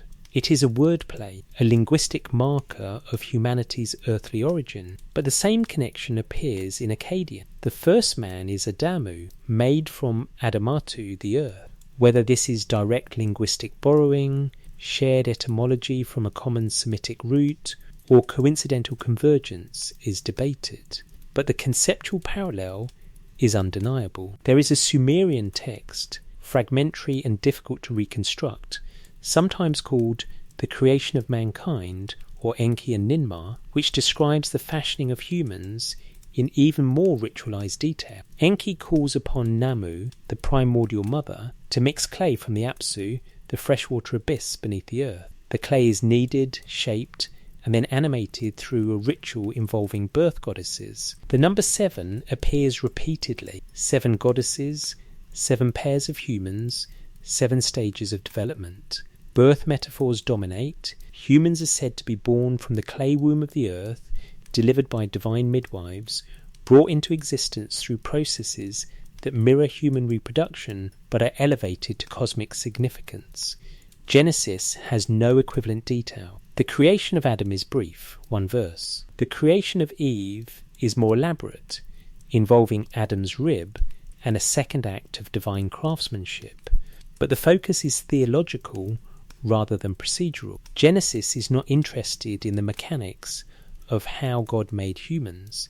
It is interested in the why and the what humans made in the image of God, created for relationship, given purpose and dominion. The Mesopotamian texts are more interested in how, what ingredients, what rituals, what divine collaborations were necessary to produce viable human beings. Yet even in Genesis there are traces of older, more complex traditions. The plural language in Genesis 1:26, "Let us make humankind in our image, according to our likeness," has been interpreted by Jewish and Christian commentators as a majestic plural or God addressing the heavenly court. But in a polytheistic context, such language would naturally refer to multiple gods collaborating on creation, exactly as in the Sumerian and Akkadian texts, where Enki, Ninmah, Namu and others work together to fashion humanity. This raises the possibility that Genesis 1 and 2 preserve remnants of older polytheistic creation traditions reinterpreted within a monotheistic framework. The dual creation accounts in Genesis, humans created in God's image in Genesis 1 and man formed from dust in Genesis 2, could reflect the merging of two different source traditions, each with its own theological emphasis, one more transcendent God and one more material. Both accounts, however, share with Mesopotamian traditions the fundamental premise that humanity is made, not natural, created by intentional divine act from earthly substance and divine essence. The implications of this material anthropology are profound. If humans are clay animated by divine breath or blood, then human nature is composite, part earth, part heaven. We are bound to mortality because we are made of earth, which returns to earth. But we are capable of consciousness, creativity, moral reasoning and relationship with the divine because we carry within us something of the gods themselves. This understanding of human nature runs through both Mesopotamian and biblical thought. It explains why humans die but fear death, why we are capable of greatness but prone to failure, why we long for transcendence but remain bound to physical existence. The clay and breath motif also establishes the basis for human purpose. In Atrahasis, humans are created to work, to relieve the gods of labour. In Genesis, humans are created to till the garden, to name the animals, to care for creation. The vocabulary differs, but the function is similar. Humans exist to maintain order, to sustain the world, to bridge the gap between the divine plan and earthly execution. We are caretakers, stewards, workers in a cosmic project, not of our own design. What the tablets reveal, then, is not just that Genesis borrowed a creation motif from Mesopotamia. They reveal a shared anthropology, a way of understanding what humans are made of, why we exist, and what our relationship to the divine entails. Whether this anthropology is mythological or whether it preserves some ancient insight into human origins is beyond what the texts can prove. But they insist, across cultures and millennia, that we are more than animals and less than gods, a deliberate creation, fashioned with care, animated with purpose, and burdened with the knowledge of our own mortality. The garden where pain did not exist. Dilmun, a name that appears in Sumerian texts as a place of paradise, a land in the east where the sun rises, described in language that evokes a world before suffering entered human experience. The myth of Enki and Ninhursag, preserved in fragmentary form on tablets from Nippur and other sites, tells the story of this primordial garden and how it was lost. The myth begins with a description of Dilmun as a pure place. The text says that in Dilmun there is no sickness. No one says my head hurts or my eyes hurt. No old woman says I am old. No old man says I am old. There is no death, no predation, no fear. Lions do not kill. Wolves do not snatch lambs. Wild dogs do not devour kids. Birds do not cry out in distress. It is a land of peace, abundance, and immortality. But there is one problem. Dilmun has no fresh water. It is paradise, but it is dry. The goddess Ninhursag, also called Nintu or Ninti in various texts, the mother goddess of Sumerian religion, appeals to Enki, the god of fresh water and wisdom. Enki responds by calling to Utu, the sun god, who brings water up from the earth. Springs flow, canals fill, Dilmun becomes fertile, a garden where plants grow in abundance and life flourishes. Enki and Ninhursag dwell in this paradise. The narrative becomes difficult to follow because the tablet is damaged, but the basic sequence involves Enki impregnating Ninhursag. She gives birth to a daughter. Enki then impregnates the daughter, who gives birth to another daughter. This continues through several generations. a pattern of incestuous unions that produce goddesses associated with different aspects of fertility and vegetation. Finally, 8 plants emerge in the garden, specific plants created by Ninhursag. The text does not describe them in detail, but they are clearly significant, endowed with special properties or powers. Enki sees these plants. He desires them. He plucks them and eats them. This act is transgression. The plants were not meant for Enki. Ninhursag had placed them in the garden for a purpose, and Enki has violated that purpose by consuming them without permission. Ninhursag is furious. She curses Enki. She declares that she will no longer look upon him with the eye of life, a phrase suggesting withdrawal of favour, possibly a death curse. Then she disappears. Enki begins to sicken. 8 parts of his body fail, corresponding to the 8 plants he consumed. He is dying, and no god can heal him, because Ninhursag, the source of healing, has withdrawn. The gods are desperate. They send a fox to find Ninhursag and plead for Enki's life. The fox succeeds, though the text does not explain how. Ninhursag returns. She asks Enki what parts of his body hurt. For each part she creates a deity to heal it. 8 illnesses, 8 healing deities. Enki is restored. The curse is lifted. But the story ends without resolution about the plants.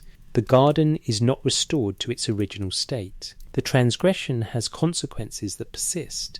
This is not the Genesis garden. But the parallels are unmistakable. A primordial paradise where suffering does not exist.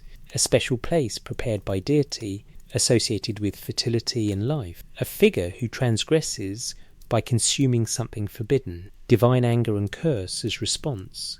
Consequences that alter the state of existence. The loss of paradise and the introduction of pain and mortality into the world. Genesis 2:3 presents Eden as a garden planted by God, watered by rivers, filled with trees pleasant to the sight and good for food.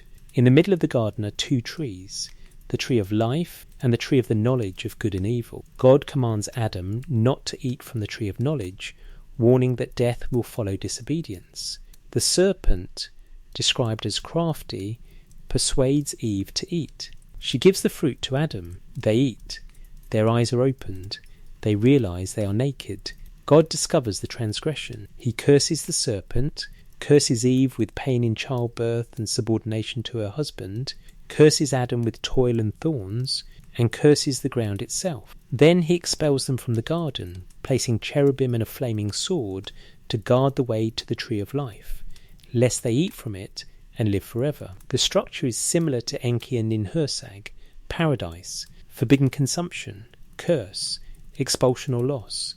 But the details differ significantly. In the Sumerian myth, the transgressor is a god, not a human. The forbidden items are 8 plants, not 1 tree. The curse affects the transgressor directly, not his descendants.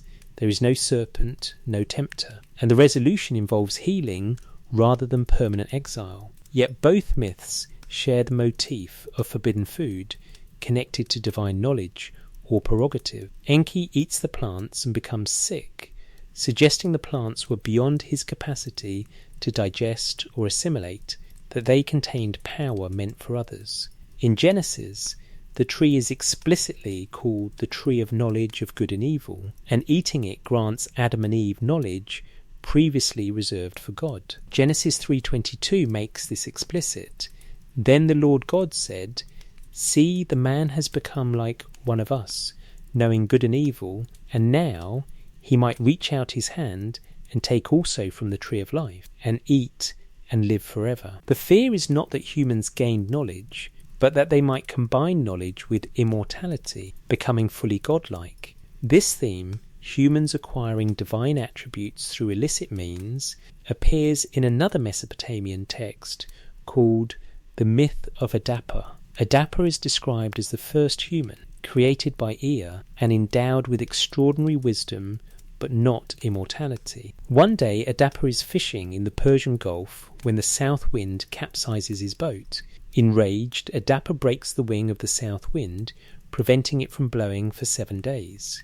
The supreme god Anu notices the absence of the wind and summons Adapa to heaven to explain. E, Adapa's creator, warns him, "When you are offered food and drink in heaven, do not consume them, for they will be the food and drink of death." Adapa obeys. He goes to heaven, charming the gate gods with his humility. Anu is impressed by Adapa's wisdom and offers him the food and drink of immortality, intending to grant him eternal life. But Adapa, following Ea's advice, refuses. Anu is puzzled. He asks why Adapa rejected the gift. When he learns of Ea's warning, Anu realizes what has happened. A, for reasons unclear, has tricked Adapa out of immortality. Anu laughs bitterly and sends Adapa back to earth, mortal forever. This is the reverse of Genesis. In Adapa, the human is offered immortality and refuses because of a god's deceptive advice. In Genesis, the human is forbidden immortality and takes knowledge instead, following a serpent's deceptive advice. The result in both is the same. Humanity remains mortal, excluded from eternal life, possessing knowledge or wisdom, but unable to escape death. The serpent in Genesis is often identified with the Mesopotamian tradition of Enki, who is associated with snakes, the symbol of wisdom and healing in ancient Near Eastern iconography, and who repeatedly helps humans against the will of other gods. If Ea Enki is the serpent figure, then Genesis 3 becomes a story of Enki offering humans knowledge against God's prohibition, exactly as Enki warns the Yasudra of the flood against Enlil's decree, exactly as Ea instructed Atrahasis to survive despite divine wrath. The serpent is cursed in Genesis, reduced to crawling on its belly, exactly as one would curse a rebellious god who defied divine authority. This reading is speculative, but it explains why the serpent in Genesis is never identified as Satan or a demon. Those are later interpretations. The text itself presents the serpent as a creature, crafty but not supernatural, whose punishment is physical rather than metaphysical. What the Dilmun and Eden narratives share, beyond structural parallels, is a cosmology in which the current state of human existence, pain, toil, mortality, is not original. There was a time before suffering, a place where death did not reign. Paradise was real, not metaphorical, and it was lost through transgression involving forbidden consumption. The loss is permanent. The garden cannot be re-entered. Cherubim guard the way in Genesis. Ninhursag does not restore the plants in the Sumerian myth. Both traditions insist that the world we inhabit is fallen, diminished, a shadow of what it once was. This is not unique to Mesopotamia and Israel. Many cultures have Golden Age myths, stories of an original paradise lost through human error or divine judgment. But the specificity of the parallels, garden, water, special plants or trees, forbidden consumption, curse, loss, suggests a shared tradition rather than independent invention. Genesis and the Sumerian myths are drawing from the same well of ancient memory, adapting it to their respective theologies, but preserving the essential narrative. Mainstream scholarship views Eden as a theological construction, a mythological setting for explaining the origin of sin and death. The garden is not a literal place, but a symbol of humanity's broken relationship with God. But the Genesis text presents Eden as geographical. It names rivers, Pishon, Gihon, Tigris, Euphrates, and locates the garden in the east, suggesting a real location in Mesopotamia or nearby regions. Ancient interpreters took this literally and speculated about where Eden might have been. Some placed it in the Persian Gulf, others in the highlands of Armenia. Still others identified it with the marshlands of southern Iraq, where the Tigris and Euphrates meet. Dilmun, in Sumerian tradition, was also identified with a real place, most likely the island of Bahrain in the Persian Gulf, which was a major trading hub in the 3rd millennium BC, and was described in economic texts as a source of precious stones and pure water. Whether Dilmun the paradise and Dilmun the island are the same is unclear, but the Sumerians seem to have believed that the mythological garden had a geographical counterpart, a place where earth touched the divine. What these myths convey, whether literally or symbolically, is the human experience of exile. We feel we do not belong in this world of suffering. We sense that something has been lost, something we cannot quite remember but yearn to recover. The garden myth gives form to that longing. It says, once there was a place where we were whole. Once we lived without fear of death. Once the earth yielded its fruit freely and pain was unknown. But through error, through curiosity, through transgression, we lost it. And now we wander east of Eden, barred from return, bearing the knowledge of what we have lost and the impossibility of reclaiming it. This is the story the Sumerians told 4,000 years ago.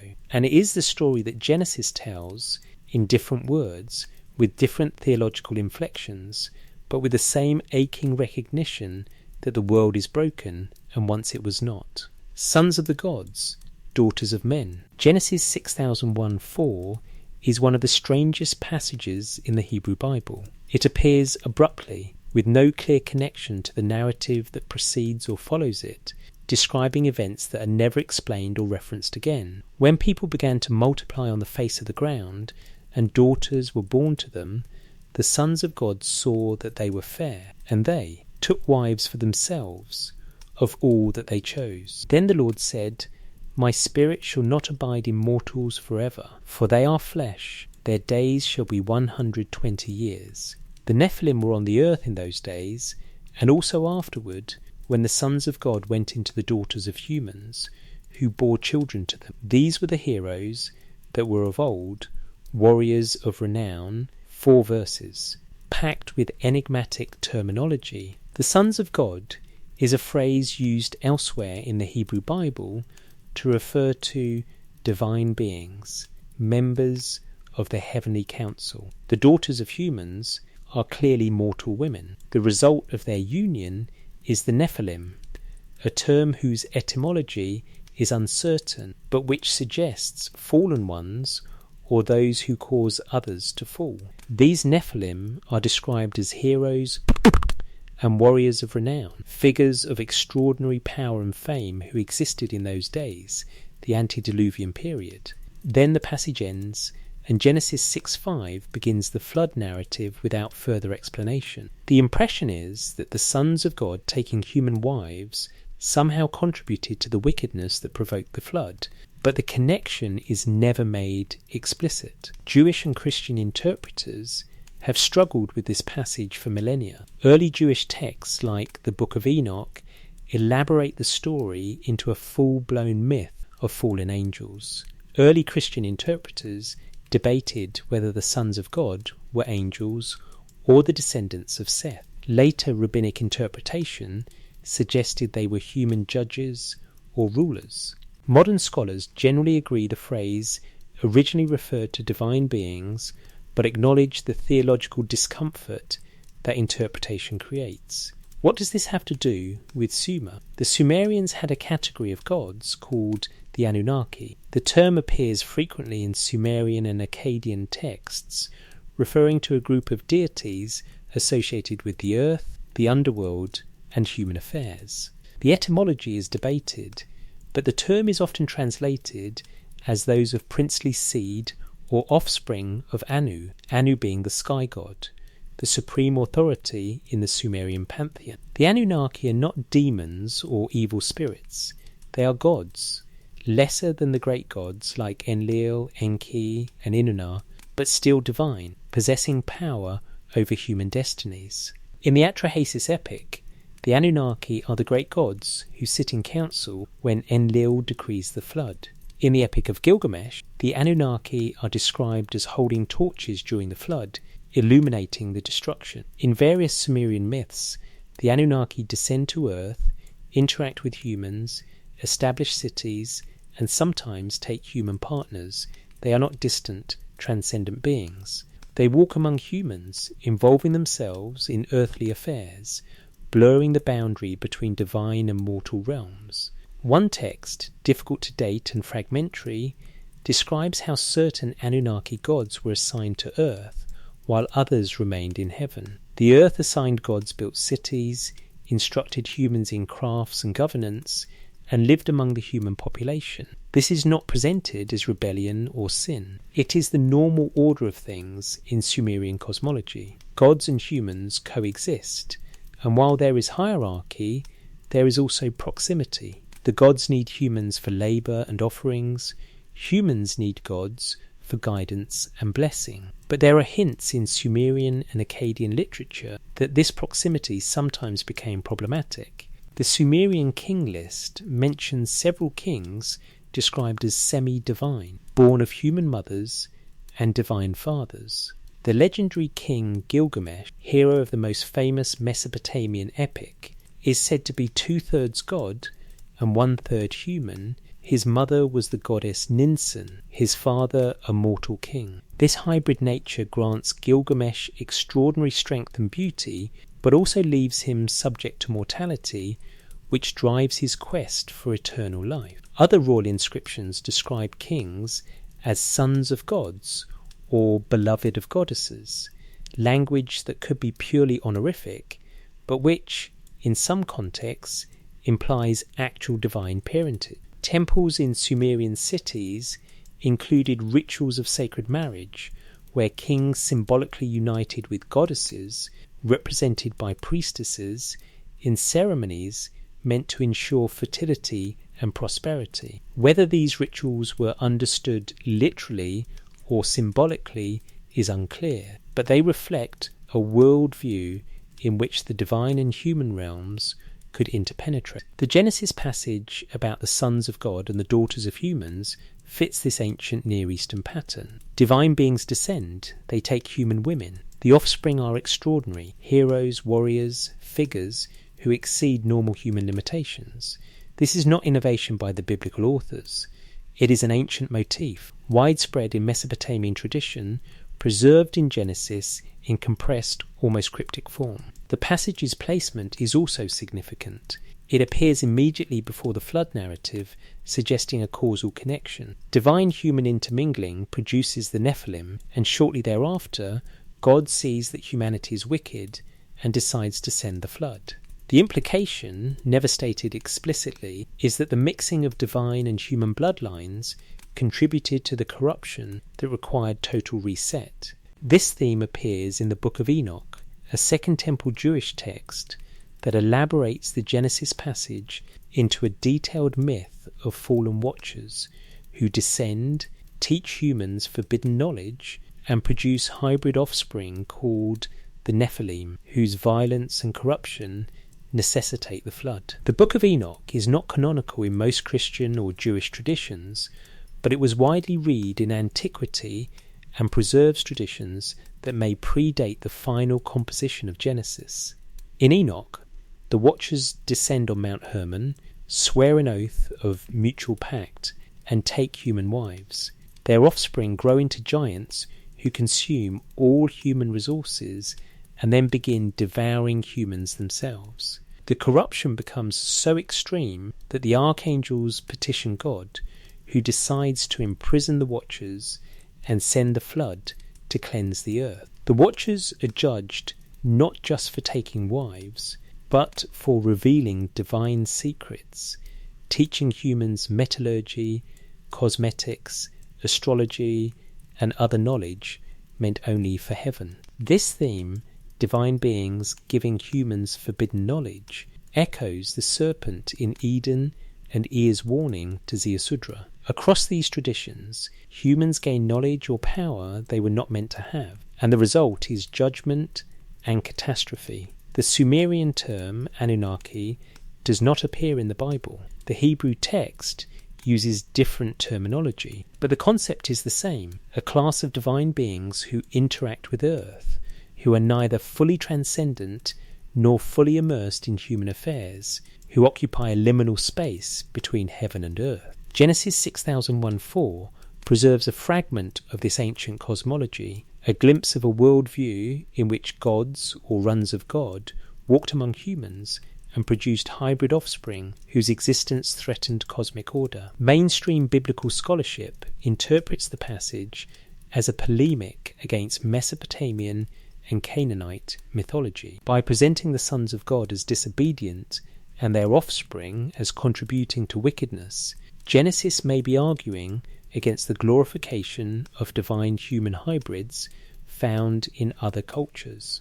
Where Mesopotamia celebrated semi-divine kings and heroes, Genesis condemns the mixing of categories, insisting on the separation between divine and human realms. But even as polemic, the passage acknowledges the older tradition. It does not deny that divine beings descended. It does not deny that they took human wives. It does not deny that extraordinary offspring resulted. It simply reinterprets these events as part of the problem rather than part of the glory. And by placing this brief, enigmatic passage immediately before the flood, Genesis connects it to the larger narrative arc. The world before the flood was different, populated not just by long-lived humans, but by beings who blurred the boundary between heaven and earth. The flood washed that world away. When Ziusudra emerged from the boat, when Noah stepped onto Ararat, the world they entered was one where such intermingling no longer occurred. The sons of God withdrew. The Anunnaki receded from direct earthly involvement. Kingship was no longer granted from heaven in the same immediate way. Humans were left to govern themselves, bearing the memory of a time when gods walked among them and the heroes of old were born from the union of divine and mortal. That memory survives in Genesis 6:1-4, fragmentary and cryptic, a trace of ancient Mesopotamian cosmology embedded in the Hebrew Bible, testifying to a shared tradition of divine descent, human desire, and the catastrophic consequences of crossing boundaries meant to remain inviolate. Voices across 4,000 years. The tablets sit in climate-controlled rooms in Philadelphia, London, Oxford, Berlin. Pressed clay, baked hard, inscribed with wedge-shaped marks that most visitors walk past without recognition. CBS 10673 is in a display case at the University of Pennsylvania Museum, labelled Flood Tablet, illuminated under soft museum light. Nearby are cylinder seals, jewellery, fragments of statues, artefacts from the same excavations at Nippur, the same ruined city where this story was preserved. The tablet is small, 13 centimetres long, easily overlooked among the larger, more visually striking objects, but it contains the oldest written flood story in human history. It does not claim to be fiction. It does not present itself as parable. It is written in the same script, the same language, the same matter-of-fact narrative style as Sumerian administrative records, king lists, and legal codes. To the Sumerians who inscribed it, this was history, ancient history, reaching back to the time before the flood, but history nonetheless. They believed Ziusudra was real. They believed the cities of Eridu, Bad Tibira, Larak, Sippar, and Shuruppak existed before the flood. They believed kingship descended from heaven and that the gods walked among humans in those distant days. Genesis does not claim to be fiction either. It is embedded in a larger narrative that moves from creation through Abraham, Isaac, Jacob, Moses, and eventually to the historical kings of Israel, whose reigns can be verified archaeologically. The flood story is part of that continuum, treated as factual, situated within genealogies that connect Adam to Noah to Abraham. Ancient Israelites believed Noah was real. They believed the flood happened. They believed the world was reset, and their ancestral line descended from the survivors. Both traditions insist on the reality of what they describe, and both traditions describe the same basic events. This is the mystery the tablets present. Not whether Genesis borrowed from Mesopotamia, that is settled scholarship. The mystery is why these stories were told in the first place. What were the Sumerians remembering? What historical kernel, if any, lies beneath the mythology? Is there any reason to take seriously the claim that kingship descended from heaven, that humans lived for extraordinary lengths of time, that a flood destroyed the world, and that knowledge of these events was preserved across millennia? Three interpretive frameworks exist. The first is pure mythology. The creation stories, the flood, the paradise, the divine descent, all of it is religious fiction, invented to explain the world, to legitimize political authority, to provide cosmic rationale for human suffering and mortality. The parallels between Genesis and Sumerian texts exist because Genesis is adapting Mesopotamian myths, monotheising them, integrating them into Israelite religion. There is no historical core. The stories are meaningful as theology, as literature, as cultural artifacts, but they describe nothing that actually happened. This is the majority view in academic biblical studies. The second is symbolic wisdom. The myths encode philosophical and spiritual truths about human nature, the relationship between finite and infinite, the consequences of knowledge, the structure of moral order. The flood represents spiritual destruction and renewal. The garden represents the soul's original purity and its fall into material existence. The sons of God represent higher consciousness descending into matter. The tower represents human pride and divine correction. The numbers, lifespans, reign lengths, dimensions are symbolic, containing numerological or astronomical information. The stories are true in a deeper sense than historical fact.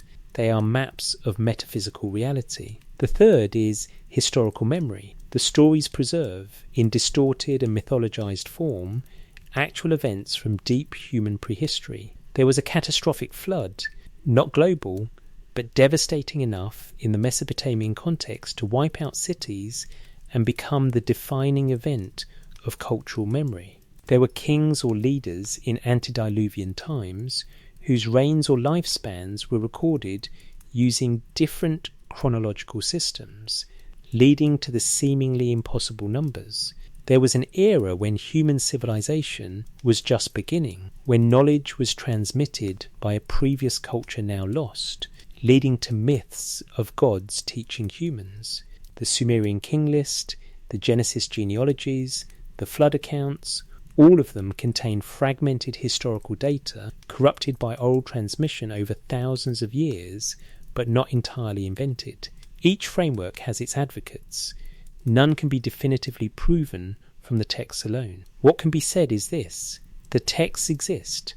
They are physical objects, they can be dated, their content can be read and compared, and when we compare them, we find that Genesis shares with Sumerian and Akkadian literature a set of narratives, motifs and structures that cannot be explained by independent invention. The stories are too similar, too specific, too sequential. Genesis is part of an ancient Near Eastern tradition that begins in Sumer, develops through Akkad and Babylon, and reaches into Hebrew literature by the first millennium BC. This does not answer the question of ultimate origin. It pushes the question back. Where did the Sumerians get these stories? Are they the inventors, or were they themselves inheritors of an even older tradition, one that predates writing, that was transmitted orally from the deep prehistory when agriculture was new and cities were just being built? Archaeology offers tantalizing hints. Flood deposits have been found at multiple Mesopotamian sites, dated to different periods in the 4th and 3rd millennia BC. None correspond to a single universal flood, but some are dramatic. Meters of water laid sediment covering urban layers, suggesting catastrophic inundations that destroyed settlements. The city of Shurupuk, the home of Ziusudra/Utnapishti in the flood traditions, shows evidence of a major flood around 2900 BCE. Could this event have been the origin of the flood story, mythologized over centuries until it became a cosmic reset rather than a local disaster? There is also the question of the antediluvian cities. Eridu, according to Sumerian tradition, was the first city ever built, where kingship descended from heaven. Archaeologists have excavated Eridu. The site shows occupation dating back to approximately 5000 BC, making it one of the oldest continuously inhabited settlements in Mesopotamia. The early levels contain temples, evidence of religious activity from the beginning. Was Eridu truly the first city? Probably not.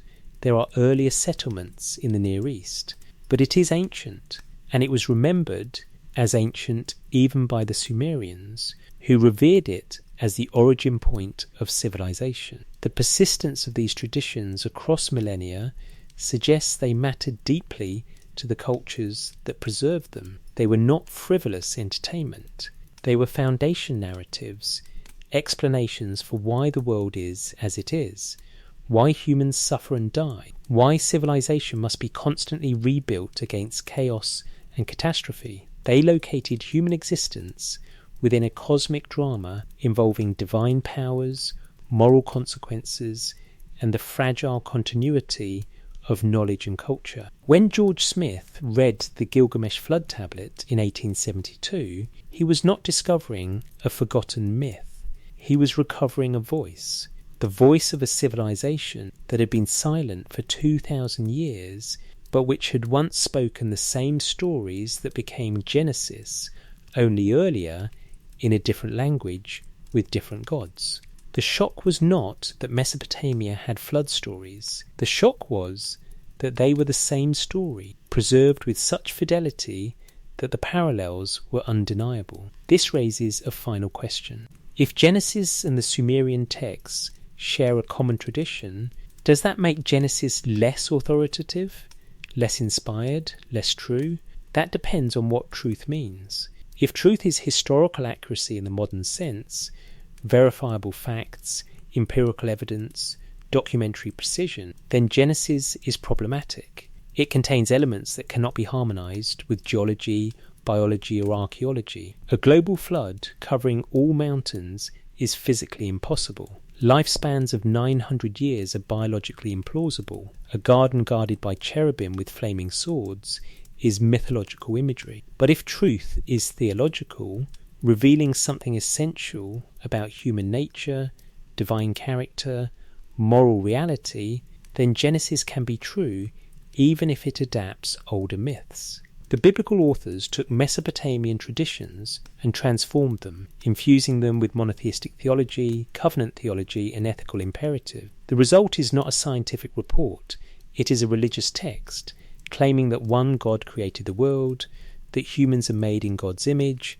that sin has consequences, that God judges but also saves, and that human history moves toward redemption rather than endless cycles of creation and destruction. The Sumerian tablets do not make that claim. They present a world of many gods in conflict, humans created as slaves, catastrophe sent for petty reasons, survival by luck or divine favoritism. The cosmos is capricious, mortality is arbitrary, suffering has no ultimate meaning. Genesis presents a different vision. One God, intentional creation, moral order, human responsibility, divine mercy. Whether that vision is more true depends on one's metaphysical commitments, not on the age of the source material. What the tablets cannot do is settle the question of origins.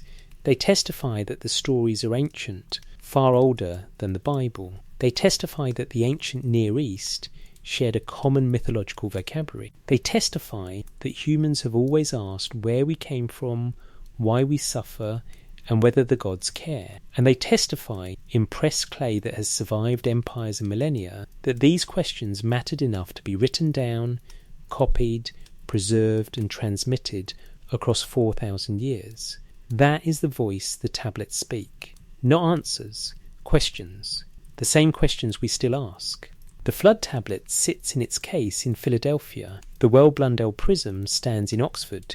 The Gilgamesh fragments rest in London. The Atrahasis tablets lie in drawers at the British Museum. They are accessible, translatable, real. They have catalogue numbers, provenance records, excavation contexts. They are not speculative. They are evidence of what the ancient world believed, what stories it told, what cosmologies it constructed. And they reveal that Genesis, far from being a unique revelation, is part of a conversation that began long before Abraham, long before Israel, long before the Bible existed. The conversation began in Sumer, in cities built of mud brick on the floodplains of Mesopotamia, where humans first learned to write and use that skill to record the memory of a world that came before, when the gods descended from heaven and the waters rose and everything changed. The tablets do not tell us whether that memory is myth or history, but they insist it is not fiction. And that insistence, preserved across 4,000 years in languages now dead, scripts now deciphered, traditions now traced, demands that we take seriously the possibility that the stories in Genesis are echoes of something older, something the Sumerians themselves inherited from a past even they considered ancient. Perhaps in those echoes, faint and distorted as they are, we are hearing the voice of the world before the flood.